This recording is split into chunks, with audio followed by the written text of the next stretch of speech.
Body positive people have taken over TikTok and they demand that everyone stop being fat phobic and treat them with respect. They forbid you from using the word fat and want to normalize and glorify their lifestyle. If you don't agree with this, they want to make you think differently. As someone that grew up the fat kid and was always the fat kid in the room, it's totally weird to be on social media now and just loving my body the way it is, and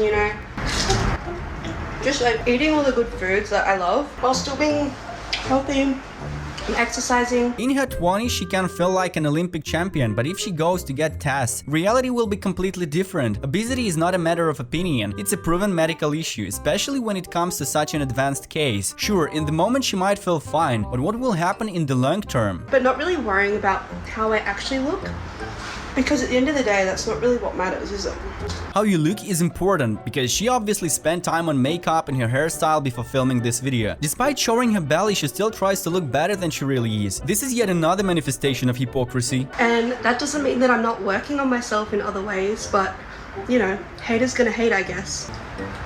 She constantly says she is working on herself and doing exercises, but it's important to remember that everything is evaluated by results. What results can she show us to prove she's really working on herself? What exactly is she doing? Lifting a donut from the table doesn't count. Normalizing my not skinny body, working out so you can feel more confident in the gym. Isn't it ironic that she tries to normalize her non-slim body while at the gym? It's clear she went there to change her body, which means one thing, she's not happy with her current appearance, but she continues talking about some kind of normalization. So even after realizing reality and taking the first step toward change, she still plays these mental games trying to justify herself and appear better than she actually is. And perhaps the funniest part is that she tries to normalize her body by simply showing it off, for example exposing her hanging belly. But spoiler, it doesn't work like that. People usually go to the gym with the opposite mentality, not to justify their appearance but to change it. So if you're already in the gym, have the courage to admit, yes, I'm not happy with how I look and I want to change, and that would be more honest than these endless attempts to escape reality. Just because I'm fat, that doesn't invalidate the things that I say. In one thing she's absolutely right, her size doesn't make her words any less important, but it doesn't give them more weight either. From a social perspective, yes, it's right not to belittle people for their appearance. However, in real life things are different. If a person seems unattractive to us, we are more likely to be skeptical of them. This is how our psychology works. We live in the real world, and if she wants her words to actually mean something to others, she needs to be an expert on what she's talking about. You wouldn't listen to a lecture on a financial independence from a homeless person. Likewise, no one will listen to her about diets or healthy eating. By making these videos, they kind of saying, look, I weigh 200 kilos, I have a hanging belly, and everything is great. It's all presented as a fun content and easy reason for a joke, a viral trend on TikTok. But the problem is, behind this humorous presentation is a reality that is far from funny. In 90% of cases, such weight creates serious issues in life, from simple shortness of breath while climbing stairs to a lack of interest from the opposite sex. Let's be honest, very few guys actually find this attractive and will want to date a girl whose weight is approaching 200 kilograms. And if we use logic and take a sober look at the situation, it will be clear there's nothing funny here. This is a real problem that needs to be solved, not mocked or worse, normalized. I really wish plus-sized people would be treated with more respect instead of constantly getting bullied, being looked down on and seen as unattractive. The world is full of injustice, and yes, each of us has our own desires. I also want many things, but just because I want something doesn't mean the universe has to adjust to my wants and magically change everything. If you really want something, you have to act, change reality, work on yourself, become better. Only then might you get what you're striving for. But blaming others for your problems is a dead-end path. In the end, a person just traps himself in a victim position where they are the only good one here, and everyone else is bad. But this position brings no results, only constant whining. Just a reminder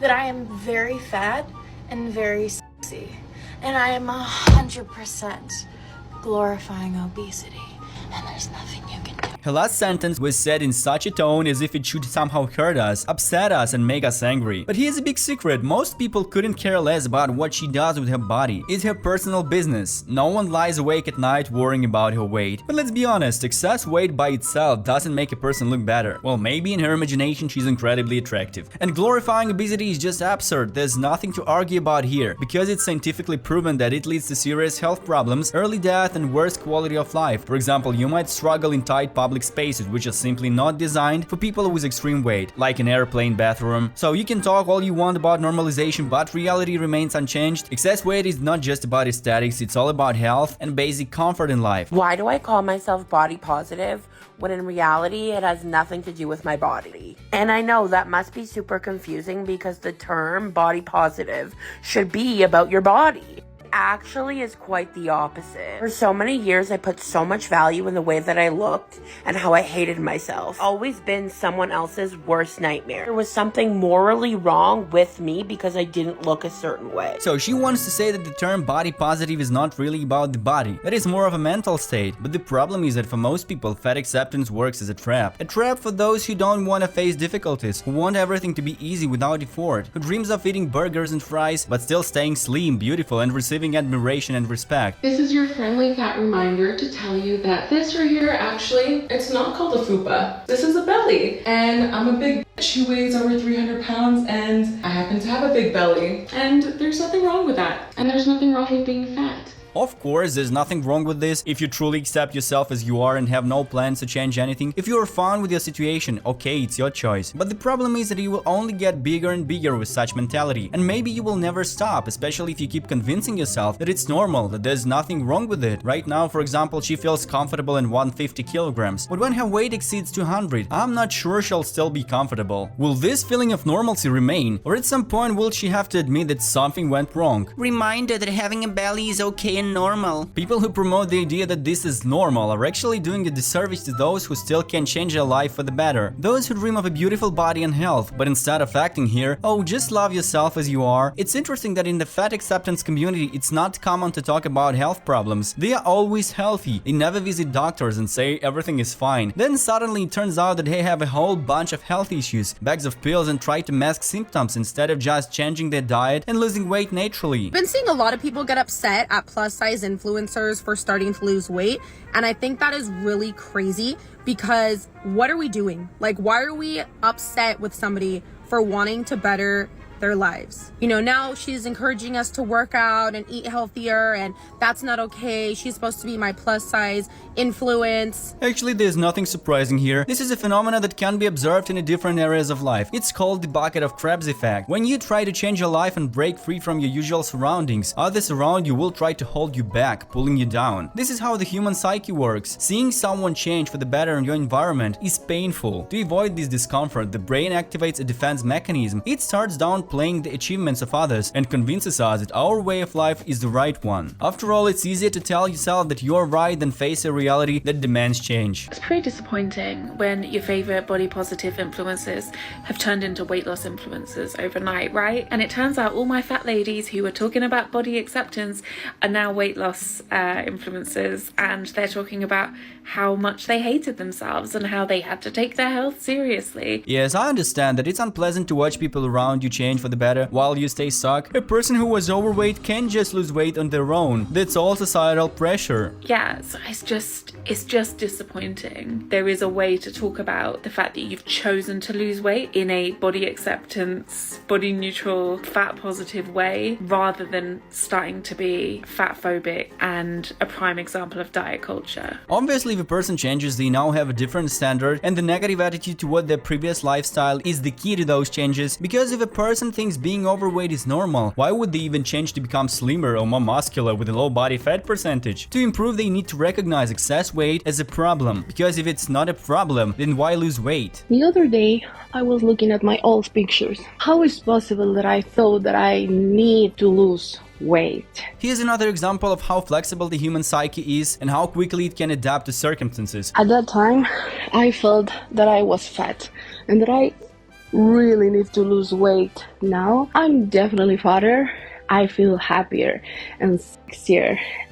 I grew something called confidence. In fact, fat is not a bad word. When she had a few extra pounds, she wanted to lose weight because she thought it was abnormal and strived to look better. But after she gained, I don't know, maybe 50 kilograms, her brain, to avoid discomfort and cognitive dissonance, created a worldview where she's not just normal, but also cool and attractive. Now she doesn't need to lose weight or hide her belly, everything is fine. Turns out it's so simple, you can just eat burgers and believe you're getting better. These idiots who go to the gym and try to lose weight, they know nothing. I am a grown-ass 24-year-old woman, and I am afraid that girls aren't gonna like me. I'm scared and worried that girls are going to feel pressured into spending time with me and being nice to me because, like, they have to. I am afraid that I'm gonna have to overcompensate for, like, being pretty even though I'm fat, or being funny because, you know, I have to bring something to the table because I'm in a bigger body. But at the end of the day, inside, I'm still just that little fat girl who f***ing wants to fit in. She understands that to be interesting to others, she needs to stand out in some advantageous way. To attract attention, she needs to joke well, be a charming personality, or look good, and so on. And this is how it really works in society. Even among overweight people, there's a certain social hierarchy. If you can't increase your status through appearance or body, you'll try to do it in other ways. This is how human society is built. Nothing cancels our instincts. We subconsciously still live in the wild jungles where you need to be the coolest to survive. That feeling when you get to show off your figure in the best holiday dress. Every woman wants to look attractive, and she's no exception, but let's face it, for most men her body is not attractive, and this is the main problem. Instead of objectively evaluating the situation and admitting that her lifestyle doesn't match her desires, she prefers to live in illusions. In these illusions, she thinks she looks incredibly attractive in this dress, despite weighing 150 kilograms. These fantasies are fueled by comments on social media, where she's called brave, admired for her confidence, and receives likes on TikTok. But reality is much simpler. The number of men who would actually want to meet her and ask her out is close to zero, because virtual support doesn't change basic instincts, preferences, and laws of nature. You're physically not my type.